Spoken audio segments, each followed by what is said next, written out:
बिस्मिल्लाहिर्रहमानिर्रहीम। अस्सलामुअलैकुम। मेरा शोहर जब भी मेरे पास आता तो मेरी नंद को बेहोशी का दौरा पड़ जाता।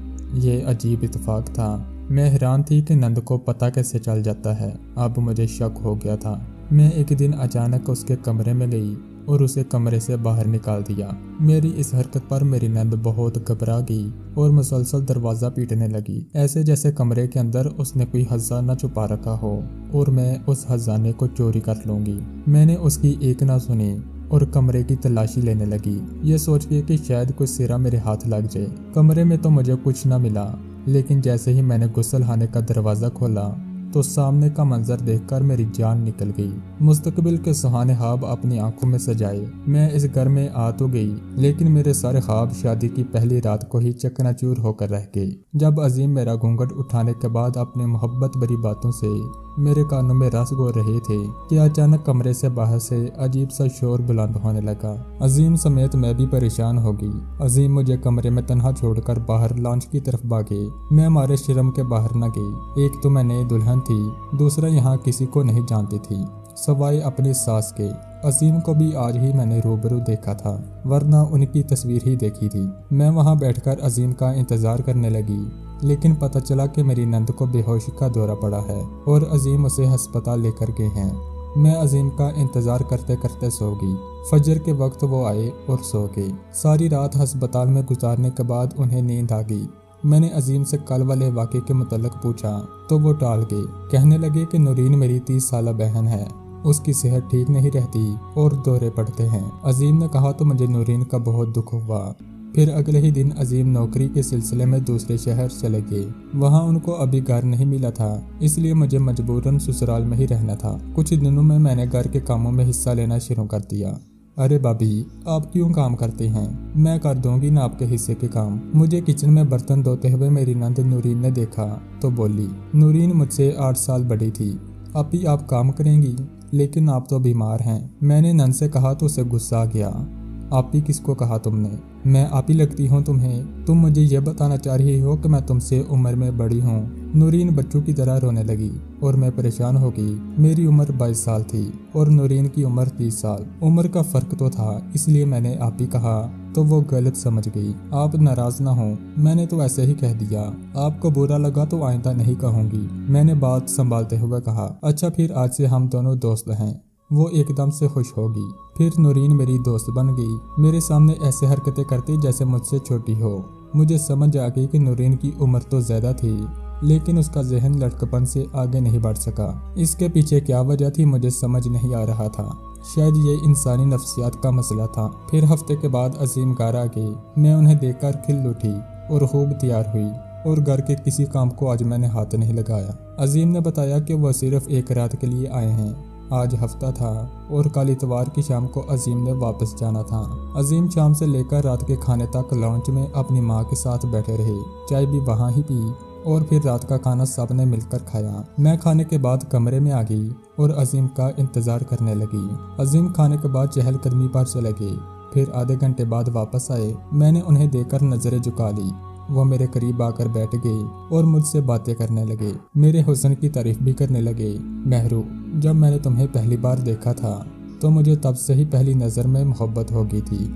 अजीम ने मेरे हाथों में लाल रंग की चूड़ियाँ पहनाते हुए कहा, जो वो मेरे लिए लाए थे। आज मैं बहुत खुश हुई। हम बातें कर रहे थे कि फिर से बाहर वैसा ही शोर बुलंद हुआ। इस बार अजीम के पीछे मैं भी बाहर को भागी, क्योंकि अब मेरी झिझक खत्म हो गई थी। घर वालों के साथ हफ्ता गुजारने के बाद मैंने देखा कि सब नूरीन के गिर्द जमा हैं। हम अंदर दाखिल हुए तो नूरीन बेहोश पड़ी थी। अजीम ने उसे उठाया और फौरन डॉक्टर के पास ले गए। मैं नूरीन के लिए परेशान भी थी और अजीम के इस तरह जाने से उदास भी, लेकिन फिर भी मैंने नूरीन के लिए दुआ करने लगी, क्योंकि इस एक हफ्ते में उसने मेरा बहुत ख्याल रखा था। मेरी बाकी जिठानी और देवरानी के मुकाबले में वो मेरा हर काम में हाथ बटाती थी। इस बार अजीम सुबह से पहले ही वापस आ गए, लेकिन वो नूरीन के सराहने ही बैठे रहे। फिर सुबह की नमाज पढ़कर वो सो गए। मैं उदास हो गई। अजीम दोपहर में ही जागे और फिर बोले कि अब मेरी बस का वक्त हो गया है, उन्हें जाना है। ये कहकर वो फिर से दूसरे शहर चले गए। यानी फिर से एक हफ्ता मुझे अजीम के बगैर रहना था। ये सोचकर मुझे रोना आ रहा था। फिर सारा हफ्ता ऐसे ही गुजरा और इस सारे अरसे में मेरी नंद को दौरा भी नहीं पड़ा। अब मुझे कुछ अजीब सा महसूस होने लगा था। मेरी सास का रवैया भी नूरीन के साथ ऐसा था जैसे नूरीन उनकी सगी बेटी ना हो। जब से मैं आई थी मैंने अपनी सास और नूरीन को बात करते हुए नहीं देखा था। यहाँ तक कि जब नूरीन बेहोश होती तो सास उसके करीब नहीं आई और बाकी लोग भी नूरीन से इतनी खास बात नहीं करते थे। नूरीन सिर्फ मेरे साथ ही अच्छी थी और घर में किसी से बात नहीं करती थी। सिर्फ अजीम ही उसके लिए फिक्रमंद होते थे। अगले हफ्ते अजीम फिर आ गई और वही हुआ जो पहले हुआ था। जैसे ही अजीम ने कमरा बंद किया तो नूरीन बेहोश हो गई। अब तो मुझे दाल में कुछ काला लगने लगा था। मुझे महसूस हुआ कि नूरीन जानबूझकर ऐसा करती है, मगर क्यों? अब मुझे इस क्यों का जवाब तलाश करना था। मैंने एक तरकीब सोची। अजीम अगली सुबह चले गए तो मैंने उनके जाने की खबर किसी को न दी। घर वालों से कह दिया कि अजीम सो रहे हैं, उनकी तबीयत ठीक नहीं है। ये सुनकर मैंने देखा कि नूरीन किसी गहरी सोच में चली गई। फिर शाम तक नूरीन उदास बैठी रही, बार बार मेरे कमरे के सामने बहाने बहाने से चक्कर लगाती। भाभी अजीम जाग गए हैं? नूरीन ने पूछा तो मुझे अजीब लगा।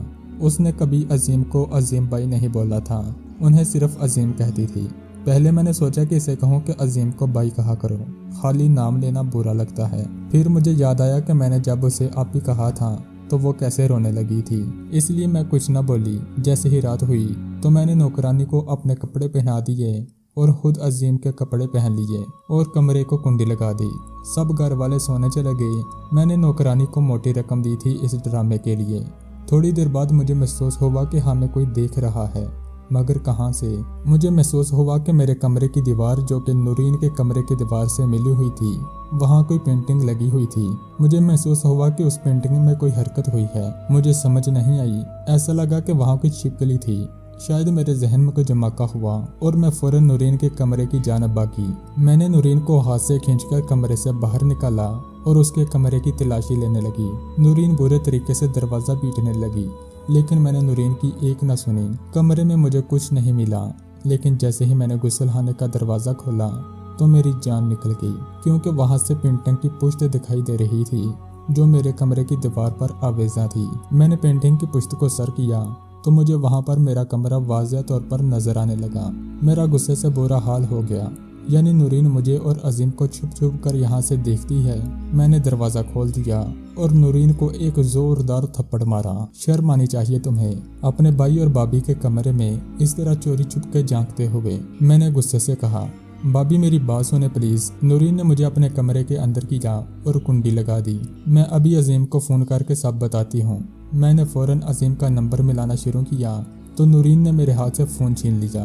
तुम पहले मेरी बात सुन लो, अजीम से कुछ मत कहना वरना वो मुझे घर से निकाल देंगे। नूरीन रोने लगी, तुम्हें घर से निकाल दे, तुम इसी लायक हो, शर्म आनी चाहिए तुम्हें। मैंने गुस्से से कहा, मेरा दिमाग फटने को आ रहा था कि कोई बहन ऐसी गिरी हुई हरकत कैसे कर सकती है। मैं अभी जाकर तुम्हारी माँ को सब बताती हूँ। मैं कहती हुई कमरे से बाहर निकल आई तो नूरीन भी मेरे पीछे पीछे निकल आई। वो मुझे रोकने की कोशिश करने लगी, लेकिन मेरा गुस्से से बुरा हाल था। मैंने अपनी सास को उनकी बेटी की असलियत बताना चाहती थी। मैंने सास के कमरे का दरवाज़ा खोला तो वो रात का इज़कार खत्म करके सोने की तैयारी में थी। अम्मा जानती हैं आपकी बेटी ने कितनी गिरी हुई हरकत की है। मैंने कमरे के अंदर दाखिल होते ही सास से कहा, क्या किया है इसने? मेरी सास ने नूरीन की तरफ देखते हुए कहा। नूरीन ने सर झुका लिया। अम्मा ये अपने गुस्लखाने से मेरे और अजीम के कमरे में झांकती है और जो अजीम का आते ही इसको बेहोशी का दौरा पड़ता है, इसमें भी इसकी ही साजिश है। मैं सब समझ गई हूँ, ये हमारी शादी से हसद करती है।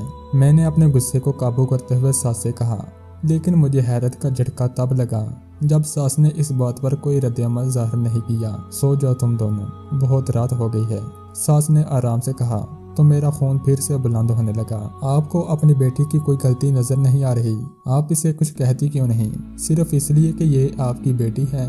मैंने सास से कहा, यह मेरी बेटी नहीं है। सास ने कहा और खुद को रजाई में रूपोश कर दिया। मैं हैरत से देखने लगी। नूरीन वहां से अपने कमरे में चली गई, लेकिन मैं वहां ही खड़ी रही। बत्ती बुझाकर दरवाजा बंद कर दो, मुझे नींद आ रही है। रजाई के अंदर से सास की आवाज उभरी थी। मैंने बत्ती गुल की और गुस्से से दरवाजा जोर से मारने के अंदाज में बंद कर दिया। मैं अपने कमरे में आकर सोचने लगी, जो बात सास ने कही थी कि ये मेरी बेटी नहीं है, मैं बार बार उस जुमले को ज़ेर लब दोहरा रही थी। अगर नूरीन मेरी सास की बेटी नहीं है तो फिर कौन है? मैंने दिल में सोचा कि क्या वो उनकी सौतेली बेटी है। मैं अपने आप से सवाल किए जा रही थी। मैं सोच सोच कर पागल होने लगी थी। फिर न जाने कब मेरी आंख लगी। फिर सुबह सब ठीक था। मैंने रात वाले वाक़े का जिक्र किसी से नहीं किया, बस सारी बातों को सोचती रही। फिर अजीम आ गए। अजीम, आपको नूरीन की शादी कर देनी चाहिए। ऐसी लड़कियां जिनकी शादी वक्त पर नहीं होती वो जहनी मरीज बन जाती हैं और गैर अखलाकी हरकतें करने लगती हैं। आप कोई अच्छा सा इंसान देखकर फौरन नूरीन की शादी कर दें। मैंने अजीम से कहा तो उन्होंने हैरत से मुझे देखा। फिर बोले कि आज कह दिया है, आइंदा ये बात ना कहना।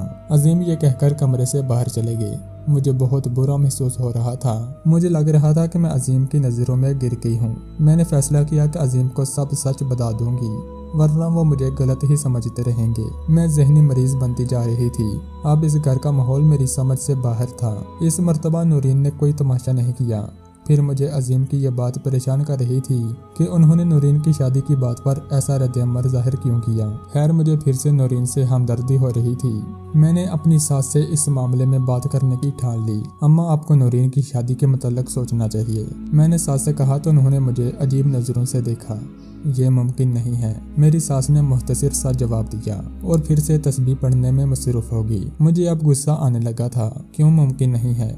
क्या आप नहीं देख रही कि शादी ना होने की वजह से आपकी बेटी जहनी मरीजा बन गई है? वो मेरी बेटी नहीं है। मैंने पहले भी तुमसे कहा था। सास ने आराम से कहा, लेकिन मैंने तो यही सुना है कि वो आपकी बेटी है। वो मेरी बेटी जैसी है। मैंने बचपन से उसे पाला है। मेरी सास के इस इंकशाफ पर मैं हैरान होगी। फिर किसकी बेटी है नूरीन? मैंने पूछा। मुझसे ज्यादा सवाल ना करो, मुझे इज़हार करने दो, मेरी सास ने कहा। मैं कमरे में वापस आ गई। अगले हफ्ते अजीम ने कहा कि उन्हें घर मिल गया है और वो मुझे साथ लेने आए हैं। ये सुनकर मैं खुश होगी, लेकिन मेरी खुशी उस वक्त परेशानी में बदल गई जब अजीम ने नूरीन से कहा कि अपना सामान बांधे, वो भी हमारे साथ जाएगी। नूरीन ने एक नज़र मुझे देखा और अपने कमरे में चली गई और सामान पैक करने लगी। आप ऐसा नहीं कर सकते। आप नूरीन को साथ नहीं ले जा सकते। मेरा सुकून तबाह कर देगी वो अपनी हरकतों से। मैंने मज़ाहमत करते हुए कहा, लेकिन अजीम ने मेरी एक ना सुनी और नूरीन को भी साथ ले आए। खैर, मैंने सब्र करने में आफियत जानी और जिंदगी फिर से रवां दवां थी। लेकिन फिर से नूरीन ने यहाँ आकर बीमारी का ड्रामा शुरू कर दिया। कभी बाहर चढ़ा लेती तो कभी डिप्रेशन में आ जाती। अब नूरीन को एक दिन फिर बुखार हुआ तो सारी रात अजीम उनके सरहाने बैठे रहे। मैं बार बार उठकर देखती रही, लेकिन अजीम उसके सरहाने से उठने को तैयार ही नहीं थे। अजीम, आप जानते हैं कि नूरीन आपकी सगी बहन नहीं है। आपकी माँ ने उसे सिर्फ पाला है। आप उसके लिए महरम नहीं हैं। मैंने सुबह अजीम से साफ कह दिया। जानता हूँ। अजीम ने मुख्तसर सा जवाब दिया और ऑफिस चले गए। मेरा सर चकराने लगा। जब अजीम जानते हैं कि नूरीन उनकी बहन ही है तो सारी रात उसके सरहाने क्यों बैठे रहे। मैंने फैसला कर लिया था कि नूरीन को अपने घर से अब चलता करूंगी। मैंने कमरे में झांकने वाली बात अजीम को बताने का फैसला कर लिया था। पहले मैंने इसलिए नहीं बताया था क्योंकि मैं समझती थी कि नूरीन अजीम की सगी बहन है और कहीं उनको बुरा ना लग जाए। शाम को अजीम ऑफिस से घर आए तो मैंने उसे रात वाला सारा वाकया बता दिया। वो गुस्से से खड़े हो गए और नूरीन के पास गए। मैं खुश हो गई कि अब नूरीन से मेरी जान छूट जाएगी। नूरीन, क्या महरूज सच कह रही है? क्या तुम हमारी हलवत में झांकती थी? अजीम गुस्से से पागल हो रहे थे और मैं कुछ न बोली, बस सर झुकाकर अजीम की बातें सुनने लगी। लेकिन मेरा काम फिर भी ना हुआ। अजीम ने उसे घर से नहीं निकाला। फिर कुछ दिन के बाद नूरीन की तबीयत खराब रहने लगी। पहले मुझे लगा कि वो नाटक कर रही है, लेकिन जब उसे उल्टियाँ हुई तो मैं समझ गई कि वाकई उसको हैजा हुआ है। अजीम घर पर नहीं थे और नूरीन की हालत बहुत खराब हो गई थी। मैंने अजीम को फ़ोन किया। वो ऑफिस में थे। उन्हें नूरीन की हालत से आगाह किया तो उन्होंने कहा कि इसे डॉक्टर के पास ले जाओ। मैं नूरीन को डॉक्टर के पास ले गई, लेकिन डॉक्टर ने एक ऐसा इंकशाफ किया कि मेरे सर पर आसमान आ गिरा। मैं नूरीन को लेकर घर आ गई। अजीम घर आ चुके थे। मैं आते ही अजीम पर बरस पड़ी। जानते हैं, आप जिस नूरीन का इतना ख्याल रखते हैं उसने तो आपकी इज्जत का ख्याल नहीं किया। मैंने अजीम से कहा तो अजीम को जैसे मेरी बात पर यकीन नहीं आ रहा था। वो खड़े हो गए और नूरीन के करीब आए। मुझे लगा कि वो गुस्से से पागल हो जाएंगे और नूरीन को थप्पड़ रसीद करेंगे, लेकिन मेरी हैरत की इंतहा न रही जब अजीम ने खुशी से नूरीन को गले लगाकर मुबारकबाद दी। मैं फटी आंखों से दोनों को देख रही थी कि ये सब क्या हो रहा था। मैं सोचकर पागल हो जा रही थी।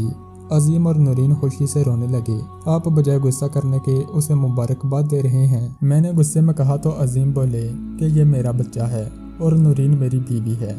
عظیم کی اس بات پر میری آنکھوں کے سامنے اندھیرا چھا گیا اور اگلے ہی پل میں گش کھا کر گر پڑی۔ جب مجھے ہوش آیا تو میں اپنے کمرے میں تھی اور مجھے ڈرپ لگا ہوا تھا۔